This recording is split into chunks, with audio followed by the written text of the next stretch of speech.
no one actually really cares about you. Like in the sense that like you're the way you think. The way that you think so. It's like you're the only person who really, really cares about either how you're perceived or like what you're doing over the course of your life. That took me a long time to learn. A long time. Yep. Than I would like to admit. Lucky Boys Podcast. You learn that you're only supposed to do certain things. And so I'd say the hardest thing about starting this business, candidly, was unlearning a lot of what those kinds of roles taught me to learn and almost say like not quote unquote like condescend yourself to, right? Like I think for the most part, folks who are sitting in those kinds of industries would say it's not worth my time or energy, or I've worked too hard to now go up and down the street and talk to like a shop owner or like a manager of a bodega. I kind of, why I found that this was my calling was I actually really enjoyed those conversations. They were invigorating. They made me want to do more of it. Right, aren't they? And only people that are in it knows exactly what you're talking about. When you meet these when you foster these new relationships, and it just grows from there. There's just something that feels great about that. And it's like, I would compare it to when you're a kid and you make a new friend and you get excited about that friend. You're hanging out and then you start building a relationship, but you guys have a common goal and you guys are building together. Sure.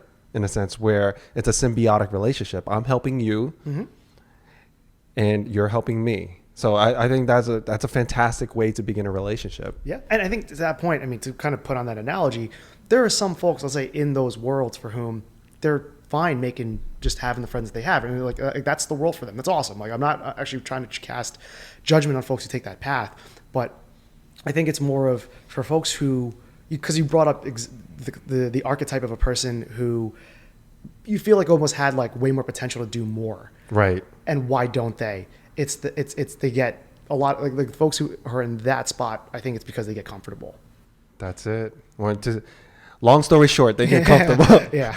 You did bring up some ideas that made me think about how you had to rethink at an older age. You had to rethink your entire life and the way you were raised to think, attack problems, address examinations, figure out solutions, relationships. You had to go back to the drawing board and almost erase everything you thought you knew in order to be successful. Now, I can't tell you what level of emotional, intellectual intelligence that takes. That takes enormous. That awareness. It's just incredible because how many people are willing to change the rules on themselves? Sure. And go, look, the game has changed, so I need to change and adapt. And you essentially rebuilt yourself into this new person from a nuclear engineer, which I didn't know, by the way, investment banker. And this is crazy because I know investment bankers, right? And I know people that are engineers. And I could never imagine them trying to go into a beverage industry. It's dumb.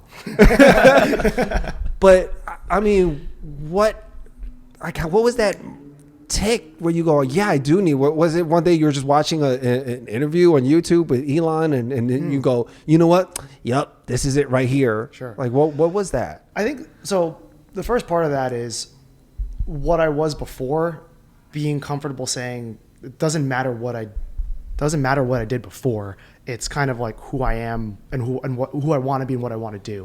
And so like not almost like casting that aside, like not caring that that's what I used to do. Am I good? Yeah, the sunken cost fallacy. How did you get over that?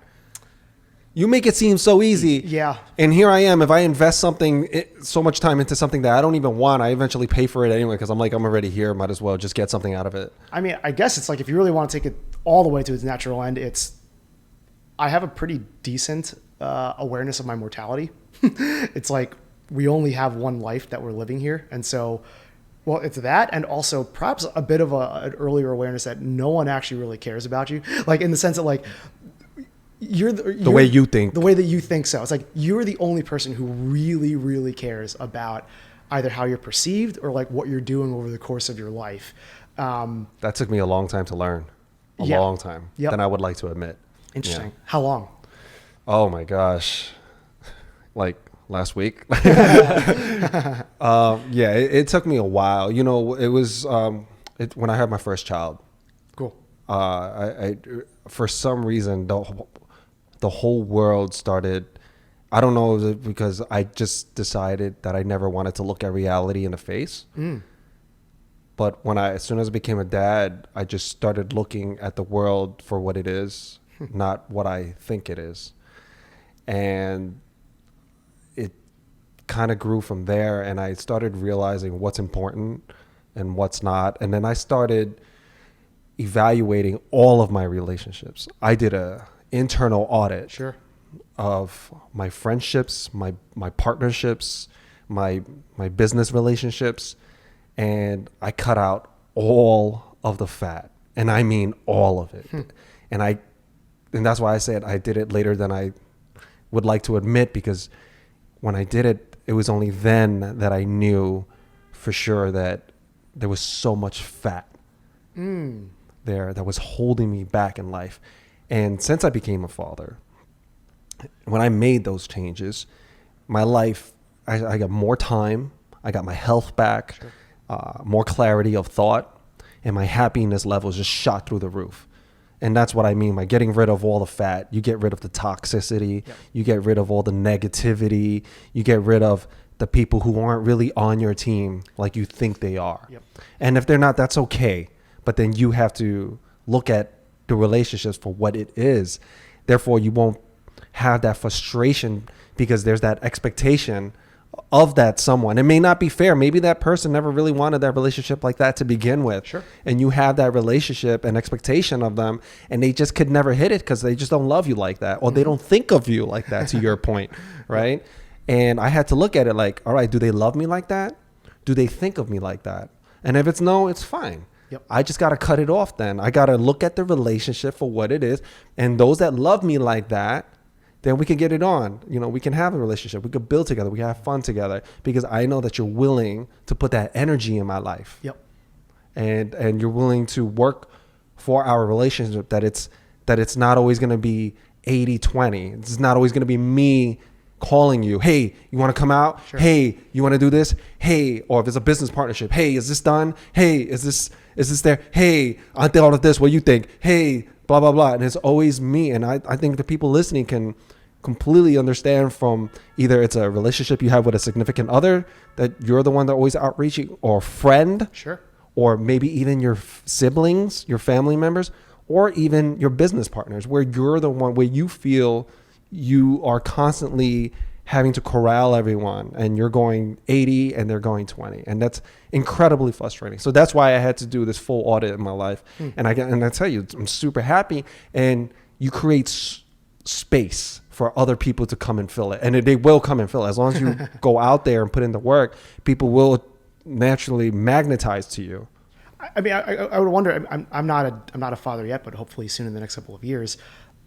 I got to believe it's also some of that stems from the fact that for the first time you were actually not the most important person in your own life. Yep. Right. A big part of it was getting my ego in check. Sure. That's a big part of it. I feel like that is, I mean, going back to the question that you posed before about like, why don't, people with a lot of potential like realize it? To me, that's it. It's like, it really boils down to as simple as ego and pride.